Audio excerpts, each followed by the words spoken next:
What is up, YouTube's Mountain Man Magic, and we got something new for you. Some standard spice. Now the focus here is to find decks that are competitive, yet very, very spicy. For this first deck, we're focusing on a personal favorite tribe of mine, which is the zombie. Everyone likes the zombie, but we're doing so with a BANT colored deck?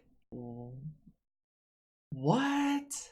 Is that right? Yeah, that's definitely right. It's a zombie horde in white, blue, and green, so let's get into it.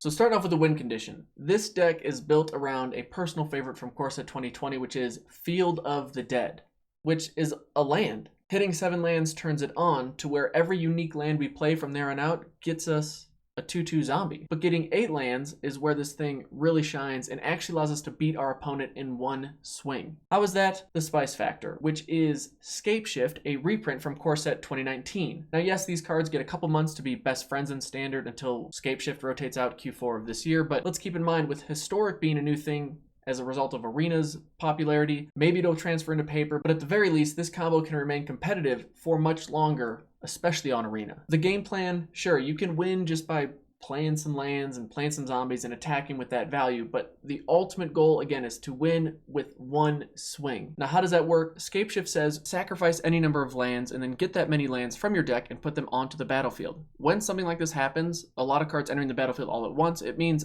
any triggers see everything that ETB'd with it. Meaning Field of the Dead is going to have a field day with Scapeshift shenanigans. If we Scapeshift 7 lands in, say we get 1 Field of the Dead, 6 other unique lands, that results in 7 triggers, 7 zombies when everything enters the battlefield. If we Scapeshift with 8 lands, we get 2 Field of the Dead, 6 other unique lands, meaning we get double the triggers on 8 lands, so 16 total zombies or 32 power, more than enough to swing for lethal. You could do 9 lands, get 27 zombies, but now we're just being greedy. Just kidding, I love it, go for 10. The most surprising way to win with this deck is Little Teferi, and he is the main reason we are in the BANT colors. Teferi allows us to play Scapeshift as an instant and stop any instant speed shenanigans from our opponent. This often means we are looking to plus Teferi instead of the usual play him, then minus to draw a card. The combo we're trying to set up here is having Teferi on the board, 8 lands in play, and Scapeshift in hand. You then play it on your opponent's end step. They can't counter it or interact with it in any way because you have Teferi out, and you win because you just created 16 2/2 zombies on your opponent's end step. They cannot respond. You swing for the win. Thanks for playing.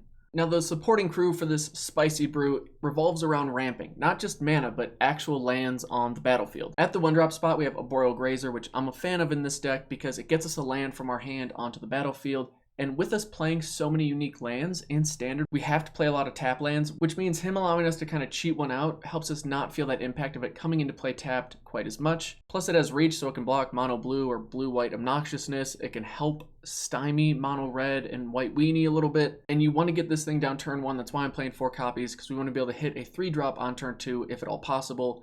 But our 2-drops are Growth Spiral for obvious reasons. In the 3-drop spot, we have Elvish Rejuvenator, Grow from the Ashes, and Risen Reef. Again, we just want to get land onto the battlefield as quickly as possible. Risen Reef is the least consistent, probably one of the weaker cards in the deck, but it still works. Again, just having a body attached to potential land on the battlefield is a great combo with how aggro Standard currently is. And at the 4-drop spot, we have Circuitous Route, as well as a lot of spice. Oh, and our win condition, Scapeshift. Now, I do play 1 copy of Drawn from Dreams because there's no worse feeling than getting all your land out and not having Scapeshift. So Drawn from Dreams definitely lets us dig into our deck, find the card we need, but then I sprinkled a little spice in there. Mass Manipulation is one of my personal just favorite cards in Standard right now. I think people don't expect it a lot of the times, and it just gives you something to do with all that extra mana in case you can't get Scapeshift going. And then Settle the Wreckage is just really good right now with Rakdos, red deck wins, or mono white. Deals with all those. And then finally in the land section, I'm running 26 because we need a lot of unique lands, but I also want to make sure we have enough lands in the blue and green color area that we can get down those turn 1, turn 2 plays without being too far behind. Got to give a shout out to my patrons for sponsoring this content, but if you do want to piece this deck together, I'd say follow your heart. Buy from whoever you like, or find another creator with a link and use theirs. It really does go a long way and is much appreciated. Or of course, support that friendly LGS, scour some binders, and support the place you're going to be spiking tournaments with this awesome deck. This build also does quite well in best of 1 and best of 3, and when I've played best of 3, I don't find myself sideboarding much because each card is so essential to our core game plan. But the sideboard I've thrown together is more so built on buying us time against aggro with Root Snares and Baffling End, and then some spells for the control matchup as well. But this deck's biggest weakness are against those aggro decks, especially if we're on the draw. We run over just about any mid-range deck, and we do really well against control because control can't interact with land drops once we get into the mid and late game. If we get Field of Dead online, it's a constant creature machine, and getting say 1 to 3 zombies out of turn can be too much for that controlling deck to keep that planeswalker on the board or stop us from just constantly pinging them for damage. I've seen some other builds with this deck. I think Anime was the originator. Brilliant to come up with this. She ran Samut to make sure that your zombies had haste, so you don't have to be as reliant on Teferi. But all in all, this deck has been a lot of fun for me. I think it's super spicy. This is the kind of deck I love playing because it just wins with a really fun game plan. Let me know if there's any changes you would make to it, if there's anything you've been working on, or better yet, let me know if there's another spicy deck you would like me to make or dive into. Tell me in the comments, but best of luck to you. Thank you so much for watching. Take it easy, and we'll see you in the next video. Peace.